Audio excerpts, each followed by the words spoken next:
Hello and welcome back to Good Gerb's Off-Road Adventures. We're looking at Ruby Sue today. Them hubs, they're leaking. Went out to King of Hammers, noticed the leak when we put it on the trailer. Figured it'll be fine for the weekend, and it was. But now I'm pretty certain the hub's there, or at least that hub. It's probably dry and has no more hub oil in it. So that's today's project. We need to replace the seals and fill them back with oil. Now we're going to do both sides because it doesn't make sense to do one side just to have the other side start leaking. So we're going to do both sides. But before we get into any of that, you know, we've got to dig her out of the back corner back there. And as you can see, everything is filthy. So I'm going to go ahead and dig it out, get it out there, get it cleaned up, and then we'll get to working on old Ruby Sue. Stick around.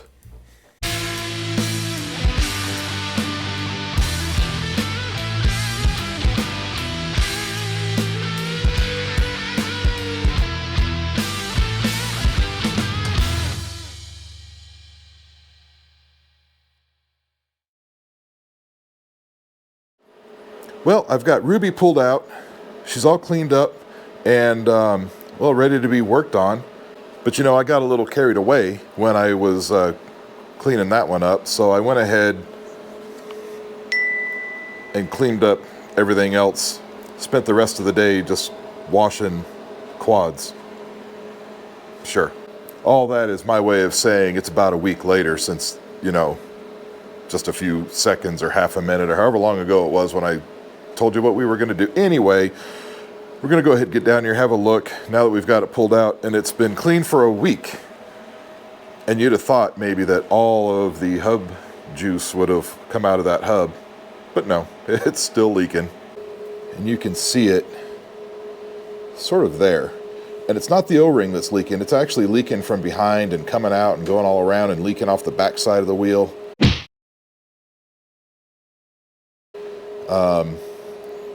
I don't hear any grinding, so maybe we didn't end up ruining anything by letting all the hub juice out. You know, I think it only got ridden for like 5-6 miles when we had it out at King of the Hammers, so probably didn't do any damage. We hope not anyway. I'm sure it's fine. Well, the funniest thing just happened. I recorded a whole bit right now and didn't actually push record. Sounds about right. Anyway, for new seals, I found this kit from Moto 1988. I think that's what that says on the logo. It's kind of hard to read. From Amazon. And I'll show you why I went with an Amazon kit instead of, you know, Polaris OEM parts in a moment. This one seal, just one, for one wheel, from Polaris, it's 40 bucks. So if you're replacing all the seals, you know, that's going to end up being a lot of bucks for having the factory Polaris parts. But let me show you what I got in this kit here. So you have, I believe this is the backside of the hub seal, or it's the backside of the hub carrier, you know, in the strut seal. And you also have the other one, which is whichever one the other one is not. Plus you have the O-ring that goes on the hub cap. And you have two of them, one for each side, both driver's and passenger side of the quad. But also, we have all new bearings, all 8 bearings, because you know each wheel gets 2 bearings. And these actually come with the races as well, which I probably won't use the races from here because taking the races out can be difficult. But the bearings are the same part number bearings that are in it, so we'll go ahead and replace the bearings most likely.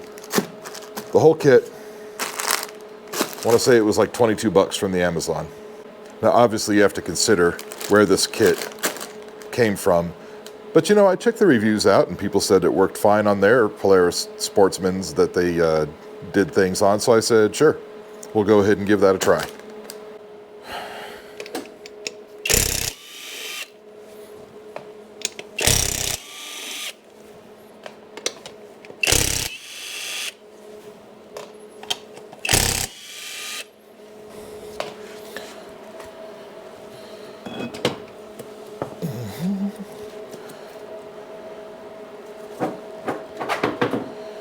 All right. Let's see. Wheels off. I think the next order of business is let's get this brake off. Now, I do think there was a lot of this oil that ended up on the brake rotor as well and may have soaked the pads. I don't know if we're going to do anything to try to rejuvenate those brake pads. We'll see. But, oh, where's my... I left all my tools way over there. Okay. Let's grab tools. Gonna need more than that.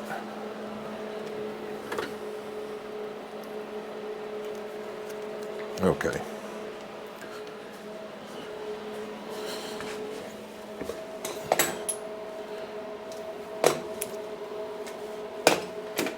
Oh, it fell. Okay. Yeah, the brake rotor, or no, brake caliper, is just held on with a couple of half-inch bolts, and well, they're pretty easy to get to with a little impact here, which is nice.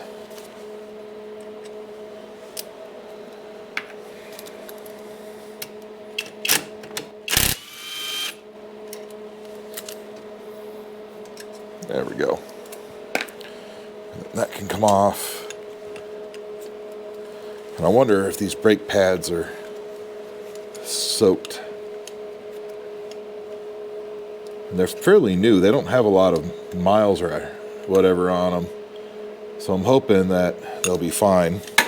We'll get to them later. Let's go ahead and get this cap off and get that draining. Remember, this is just your 3 Torx 25 screws. Oh, haha.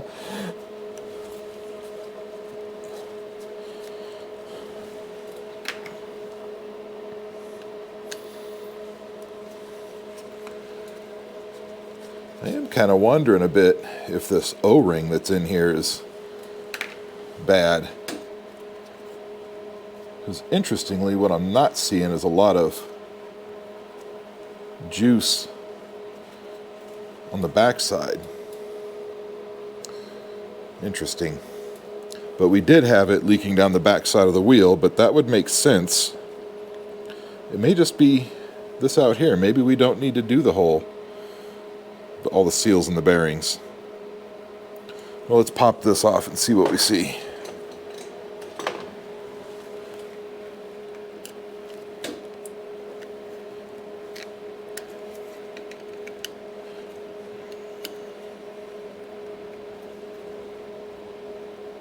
What I see is that this thing is stuck. Why?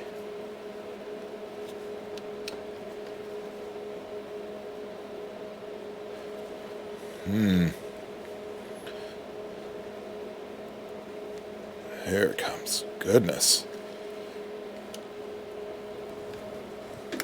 There it comes. Why was it so stuck? And I think it's definitely been... Oh. Well, why is that? This O-ring is buggered. Is that our entire problem? Is just a buggered up O-ring here? Look, I'm not going to lie. That'd be kind of nice to not have to replace all the seals. Let's see if we can do a bit of a deeper inspection into this thing. All right, let's see if we can get you to focus in on here. Look at this O-ring. It is crunchy, and there's like a buggered up part right here. Hoping you can see it. But it's mangled right there. That's interesting.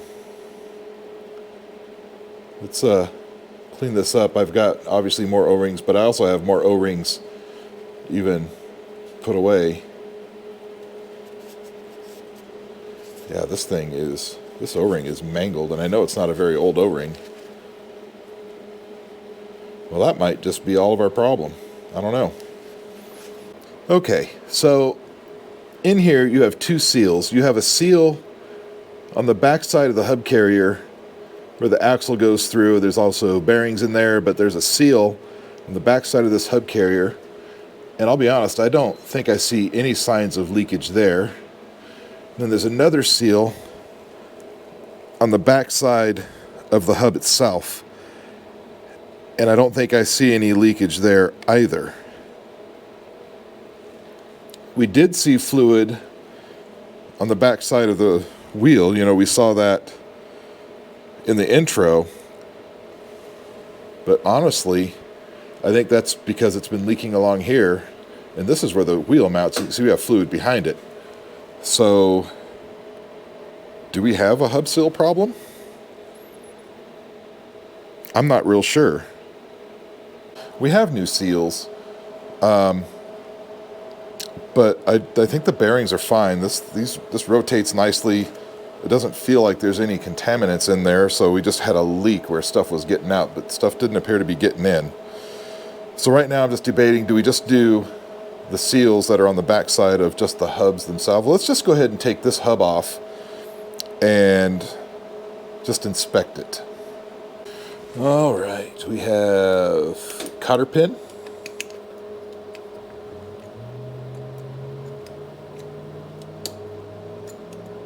We have a cotter pin.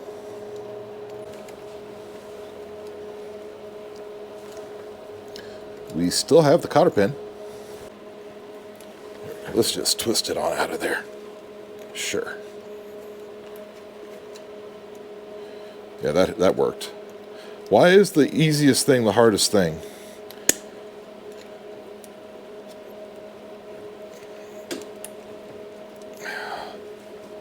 Come on. There we go. Now, always put in new cotter pins. This is just completely mangled now, so we definitely aren't going to reuse that. Anyway. Okay, our axle nut, which should be 15/16, and it is. And these are not very tight because they're not supposed to be very tight. And the washer, yep, give it to me. Got it. And just give it a little how you doing. And your front bearing comes out. Yeah, and this bearing looks good. But I think this might be the one that may have been replaced by somebody else at some point. Yeah, we know it's been replaced at some point because it's a Timken. And well, Polaris didn't spend that much money in putting Timken bearings on it. They did not put Made in USA bearings. Anyway. But this bearing is in really nice shape, so we're going to hang on to that, obviously. And then we just pull this guy off, and we're going to get more fluid. I think the seal on the back of this hub is probably fine. Here, I'll put some stuff down and then I'll show it to you in a moment. But in the meantime, of course, we have the back bearing. And see, this one, that is not a Timken. It doesn't have a name. But bearing's still in nice condition, so it's fine. And then, of course, we have our Hillard clutch. This is the actual four-wheel drive unit right there. And our armature plate. And I'm just taking these off so they don't fall off, and then, you know, the Hillard clutch comes apart and all the rollers go flying everywhere. So I'm just going to take it off and set it over here. And there is, of course, bearing here, but we're not going to get into that. I'm more interested in the back side of the hub, and also noting that this all around here is dry and clean. So that's a good sign. So I'm hoping to be able to show this to you nicely. I don't know if there's any kind of gunk on the inside of here where that O-ring was set, but we're going to clean that up really good. But more importantly, you see the back, and here's that seal. Should we just go ahead and replace it and then be happy? Oh, good.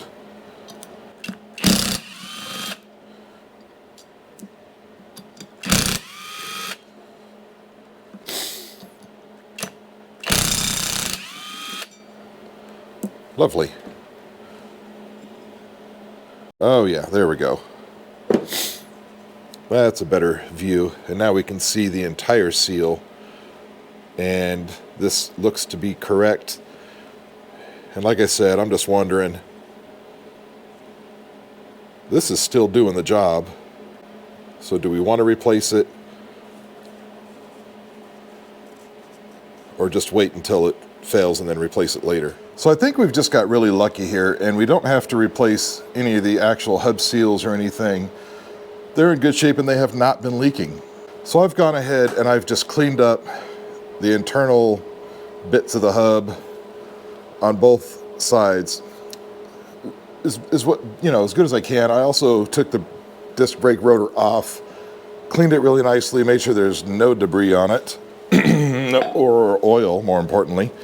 And I've gone ahead and sprayed some brake cleaner under the brake pads. We'll see if those come around. They were kind of acting weird. We'll just clean the outside of this up again. This is, of course, where that seal goes. And we'll just reassemble.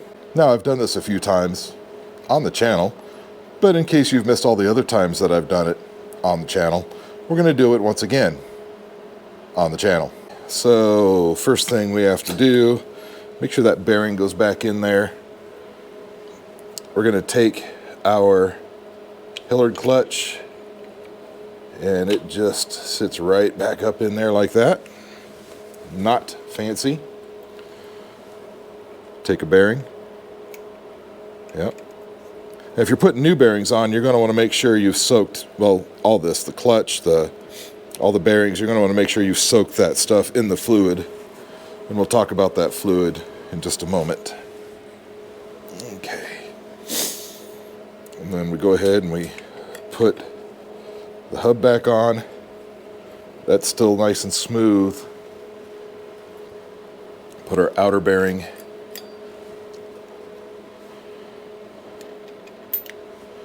Of course, all these things. There we go.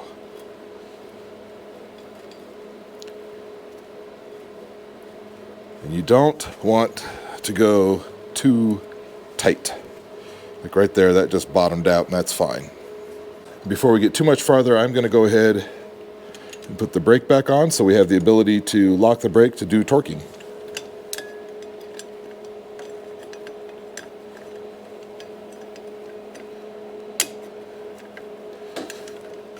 There we go.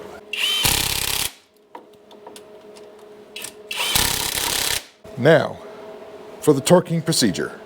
The torquing procedure on these front hubs is very specific indeed. So first you torque it to 165 inch-pounds. Note I said inch, not feet, not Newton meters, inch-pounds. Not a lot of torque goes in this. Then you rotate it by turning the rear wheel. I like to rotate the rear wheel and then come up here and rotate the front wheel independently. Then you back it off and re-torque it to 124 inch-pounds. We'll just do that right now. Okay, I've set the brake, and now we're going to go ahead and torque it. You can see I've got a stack here, so this is a 1/4 inch torque wrench because that's what you need to get down to the lower inch-pounds. With an adapter to 3/8, with an adapter to 1/2 with my 15/16 socket.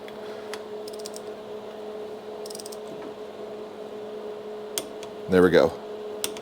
That's 165 inch-pounds. We'll release the brake. And now we're going to rotate the rear tire, which should actually rotate the whole thing, because that is too much pressure.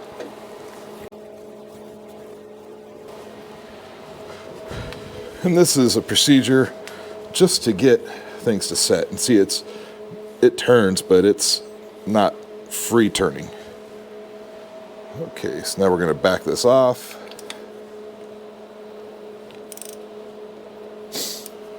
And now we're going to reset our torque wrench to 124 inch-pounds. Whoops, we're still loosening. We don't want to loosen. Here we go. And for this, we shouldn't need to set the parking brake. There we go, 124 inch-pounds. And you'll see this rotates a lot smoother now, a lot easier. And now we just need to do the cotter pin. So we need to see if there's a direction that the cotter pin faces. Oh yeah, perfect. Right there. You can tell I do this a lot. I've got a cotter pin assortment because, man, it seems like I'm always doing stuff with cotter pins. This one looks a bit long. This one's just way too long, I think. I think this one will do. Yep, that'll do.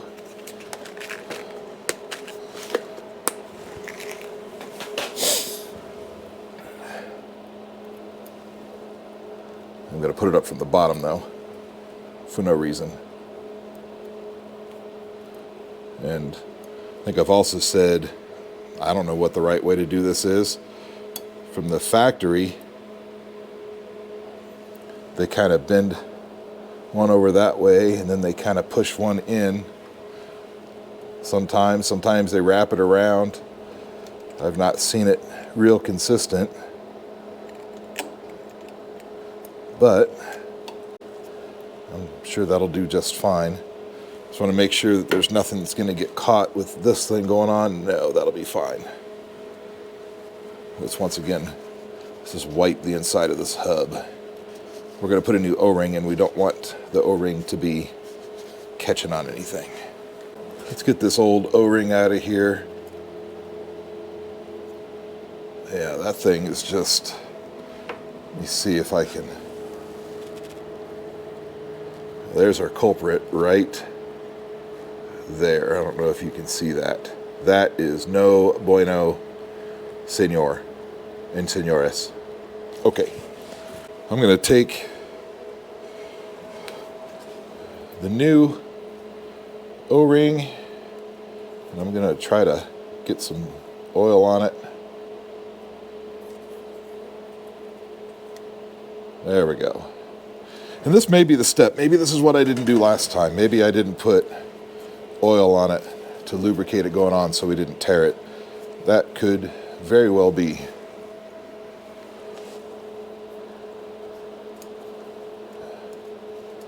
There we go.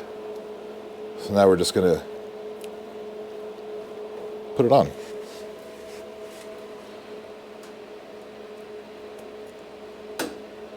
Okay.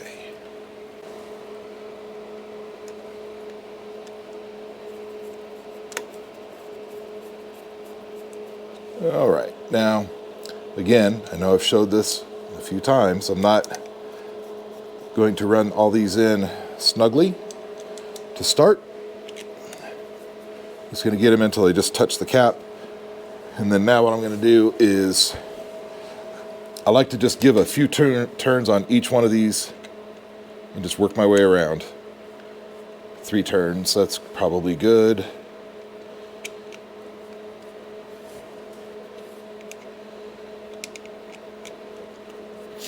And then I'll just continue this until it's fully seated.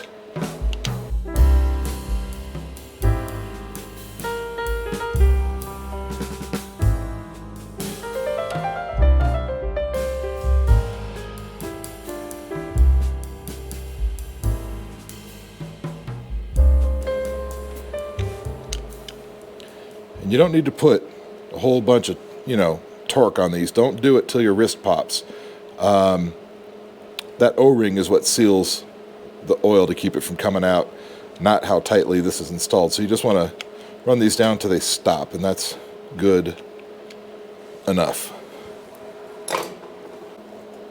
What's nice about these is they also have a magnet built in. So if you have any metal shavings or whatever, it collects here instead of ruining your bearings.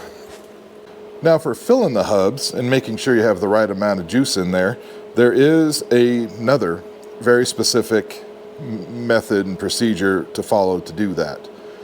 The book says, put fluid in, back up, rewind. The book says turn it to either a 8 o'clock or 4 o'clock position. So that way the hole is not straight down, but you know, down a little bit, about 1 o'clock, whatever. And then you fill it until it comes back out.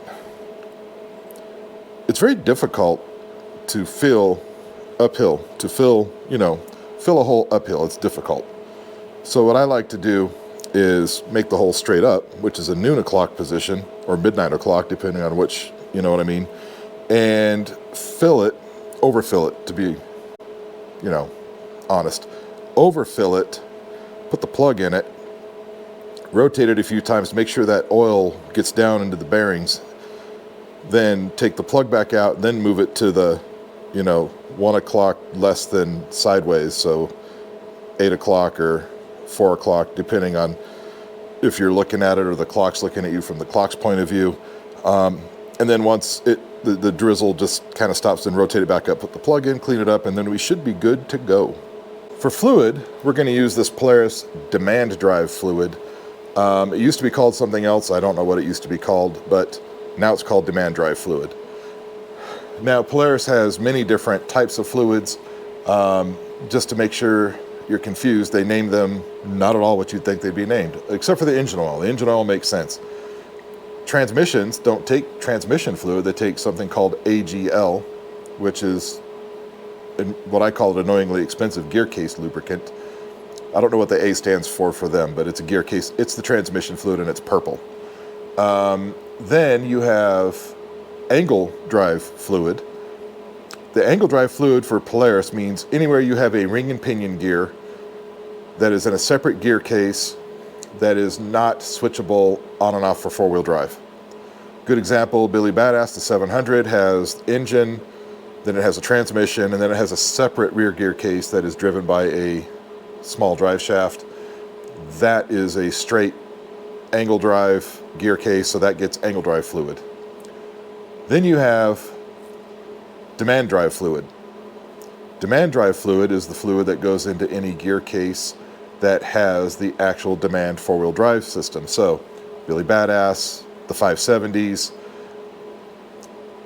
any Polaris that has the four-wheel drive system operated by the front differential, this goes in the front diff.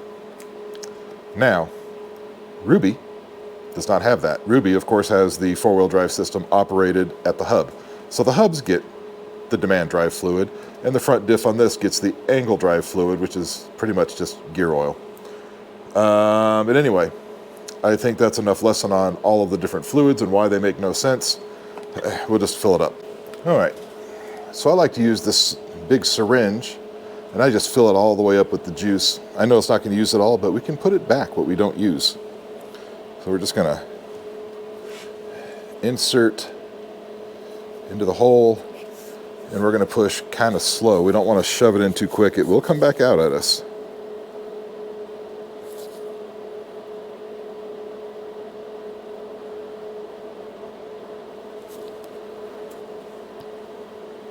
Oh, see, shoved it too quick and it came back out.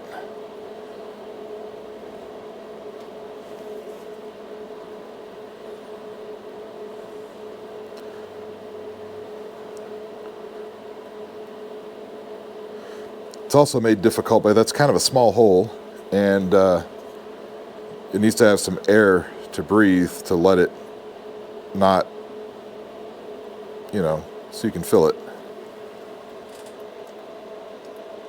I think we've got it nice and overfilled, which is perfect. Now, since I'm pretty sure we have it overfilled, we're just going to put the drain plug back in, but we're not going to tighten it. We just want to put it in enough that we don't lose all this fluid. That's fine. Like I said, I like to rotate it a few times, get that oil worked down into the bearings. Okay, let's just take it back out.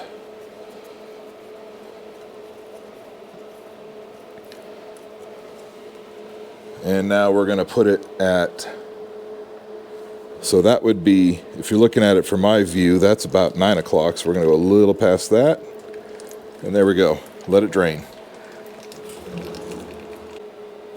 Perfect. Spin this back up. Let's put our drain plug back in. And now we're just gonna clean this off with our shop grade Windex, aka brake cleaner.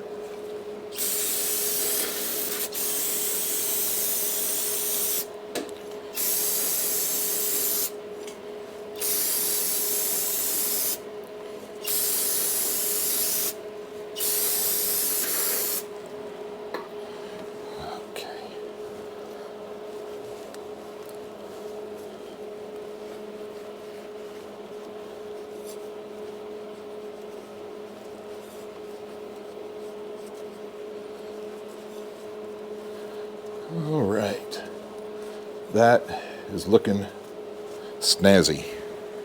I do want to inspect the other side. I don't think it was leaking, but let's make sure. Well, that looks nice and dry. Yeah, that's just cleaner in that spot, that's all. And the back side.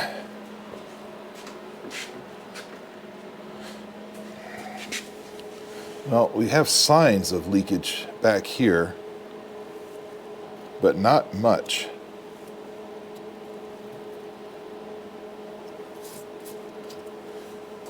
And honestly, it's just on the tire. It's not actually on the rim. I think that's just from me washing it. I think that's water runoff. But if we look in here, I don't see any signs of leakage anywhere. So I think we're good with just this one side for now.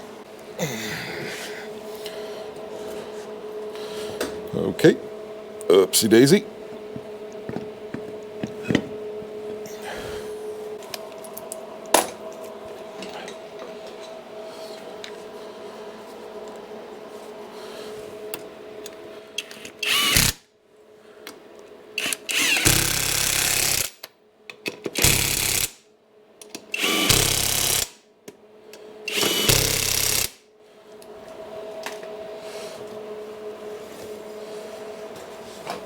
Well, thank you all for hanging out with me today. I really, really appreciate it. You know, we just got lucky. As a matter of fact, I think that's what I'm going to name the video. Something about being lucky for a change instead of finding more work. Yeah, that's always a nice thing. Anyway, we just had to replace the O-ring on the outside of the hubcap instead of all the seals, but we do have that full seal kit in case we need it in the future. And, you know, if we ever get to that point, we'll go ahead and do a video on it. But for now, we just had to take care of that one hub. Hope you learned something. If you didn't, that's fine too. I hope you enjoyed hanging out with me today, because I enjoyed hanging out with you all for sure. If you wouldn't mind, I would really appreciate it if you would share the video. I hope you watched it. That'd be nice. Subscribe if you're not already. Like it, share it, all those things. I've said it before, you can have a watch party with your friends. No, who does that anyway? I guess that'll do it. Y'all ride safe, and we'll see you later. Bye-bye now.